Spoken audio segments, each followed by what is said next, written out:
meus amores, tudo bem com vocês? Aula de História, conteúdo de primeiro ano, a produção cultural medieval. E aí, vamos lá viajar nessa história? A cultura medieval. A Idade Média foi chamada pelos renascentistas de Idade das Trevas. Esse nome surgiu porque eles consideravam que naquele período da história europeia, as artes e o conhecimento pouco teriam se desenvolvido. Mas será que o mundo medieval foi mesmo uma época de trevas e escuridão? Na verdade, os renascentistas desejavam salientar a diferença entre o momento em que viviam e o período anterior, que segundo eles era dominado pela religião. Tudo era explicado pelos dogmas da Igreja Católica, tudo ocorria conforme a vontade de Deus. Os renascentistas não desacreditavam na existência de Deus, mas desejavam colocar o ser humano como centro das artes e do conhecimento. Essa ideia representou uma verdadeira revolução. Inspirados na cultura dos gregos e romanos, os renascentistas começaram a observar e a compreender os seres humanos e os fenômenos naturais de uma forma diferente. Em toda a Europa Ocidental é possível encontrar vestígios do mundo medieval. São castelos, igrejas, pinturas, livros, relíquias, entre outros tantos objetos e construções. Na imagem a seguir, destacamos um dos monumentos mais importantes e famosos da Itália, a Torre de Pisa, construída entre 1174 e 1372. A Torre de Pisa é um monumento importante na Itália. A produção cultural na Idade Média, a partir dos séculos 4 e 5, o Império Romano do Ocidente começou a se desestruturar. Crise econômica, dificuldade em manter as fronteiras e a invasão de povos inimigos, sobretudo de origem germânica, eram alguns dos problemas enfrentados pelos romanos.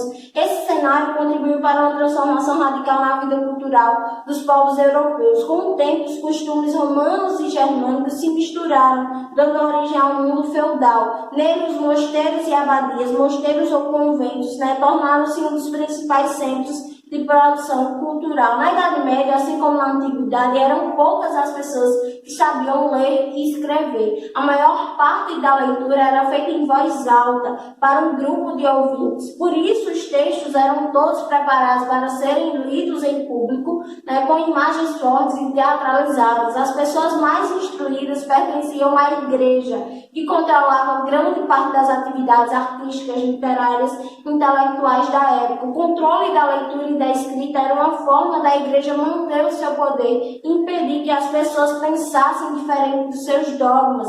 As normas da Igreja Católica, as catedrais também foram importantes centros de produção e preservação cultural. A produção literária, a maior parte da literatura foi escrita em latim, tratava de temas religiosos. O principal objetivo dessa produção era comprovar a existência de Deus e da alma. Nessa época, o universo era compreendido dentro de uma hierarquia de seres. No topo dessa hierarquia estava Deus, seguido pelos arcanjos, anjos, chegando até os seres humanos, animais, os vegetais e os minerais. A concepção do universo hierarquizado foi importante para justificar a ordem social existente, na qual os reis deviam obediência à igreja e os servos aos senhores feudais. As ideias dos filósofos gregos Platão e Aristóteles foram as que mais influenciaram o pensamento medieval. As obras dos gregos somam-se a de Santo Agostinho e a de São Tomás de Aquino, que consideravam a vida na Terra como um momento passageiro. Por isso era preciso preocupar-se com a eternidade. Ensinando nas universidades que surgiram a partir do século XII, esse conjunto de ideias ficou conhecido como escolástica. Toda ideologia, doutrina ou pensamento desenvolvido a partir de uma crença religiosa. Por volta do século XII começaria a surgir uma literatura não mais voltada apenas para a compreensão do universo cristão. Ela não seria mais escrita exclusivamente em latim, mas também na língua própria de cada região. Por exemplo, poemas narrando feitos heróicos sobre batalhas de Carlos Magno foram escritos no idioma falado no norte de seu império. Na Península Itálica, no fim do século XIII, início do século XIV, destacou-se o poeta Dante Alighieri, considerado o fundador da literatura italiana. Conhecimento na Idade Média. Na Idade Média, a maior parte dos estudos estava ligada à teologia, os clérigos, os principais estudiosos não tinham praticamente nenhum interesse pelo conhecimento da natureza. Discutir a natureza e a posição da Terra, disse Santo Agostinho, não nos auxilia em nossa esperança de vida futura. Interessava conhecer o mundo de Deus, já que a vida na Terra era apenas um momento passageiro. A vida intelectual concentrava-se nos mosteiros e estudo do universo cristão permaneceu mais importante do que o estudo das ciências naturais. O conhecimento na Idade Média, a aquisição do saber restrito aos religiosos e controle do conhecimento pela Igreja. A maior parte da população não tinha a oportunidade de ter qualquer tipo de estudo. Este controle de conhecimento garante o poder ideológico e político da Igreja no mundo. As artes, a arte medieval também era essencialmente religiosa. No campo das artes, destaca-se a arquitetura, como construção de templos, igrejas, mosteiros e palácios. Na arquitetura, na Idade Média, predominaram dois estilos, o românico e o gótico. As construções em estilo românico no século X, XI e XII caracterizam-se pelos arcos arredondados, pelos arcos redondos, paredes baixas e grossas, grandes colunas, janelas pequenas, interior pouco iluminado. As construções em estilo gótico, final do século XII ao século XV, caracterizam-se pelos arcos em formato de curva, janelas maiores e mais numerosas, paredes altas e interior iluminado. As janelas eram ornamentadas com belíssimos vitrais. Estes eram formados por pequenas placas de vidro colorido, unidas por chumbo, formando desenhos e mosaicos. Na pintura,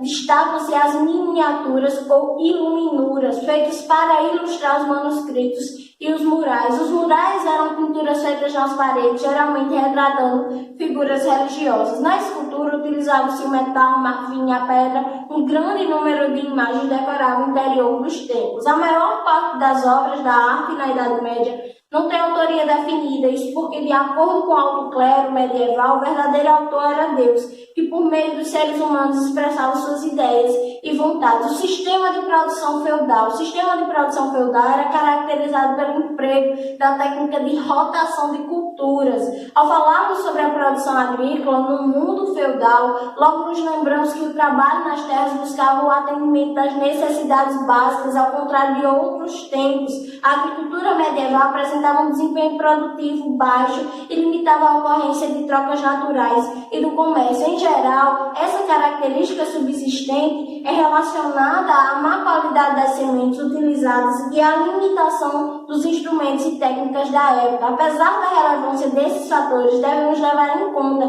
que os camponeses medievais também empregavam um sistema de rotação de culturas. Nessa época, um lote de terras cultivadas era dividido em 3 porções equivalentes. Nas 2 primeiras, o servo estabelecia a plantação de 2 culturas distintas.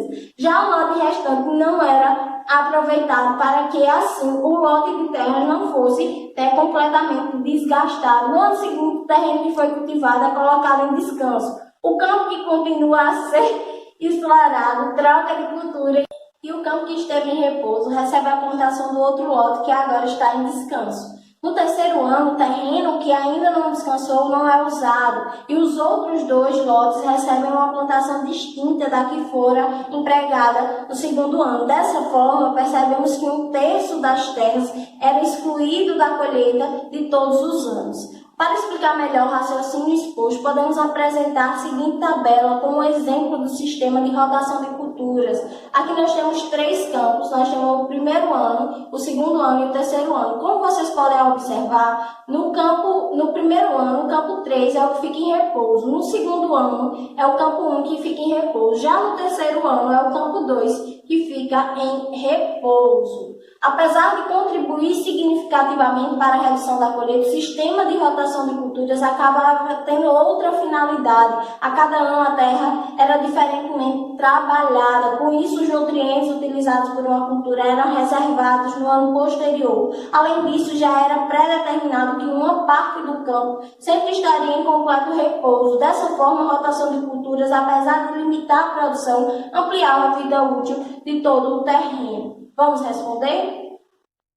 A proliferação das universidades medievais do século XIII, responsável por importantes transformações culturais, está relacionada, letra A, ao renascimento cultural promovido por Carlos Magno e pelos homens cultos que trouxe para a sua corte. Letra B, intervenção da imprensa que possibilitou a reprodução dos livros a serem consultados por mestres e alunos. Letra C, a importância de se difundir o ensino do latim, língua utilizada pela Igreja, para escrever tratados teológicos, cartas e livros. Ou letra D, ao crescimento do comércio, ao desenvolvimento das cidades e às aspirações do conhecimento da burguesia. Resposta correta, letra D. Ao crescimento do comércio, ao desenvolvimento das cidades e às aspirações do conhecimento da burguesia. Ficamos por aqui.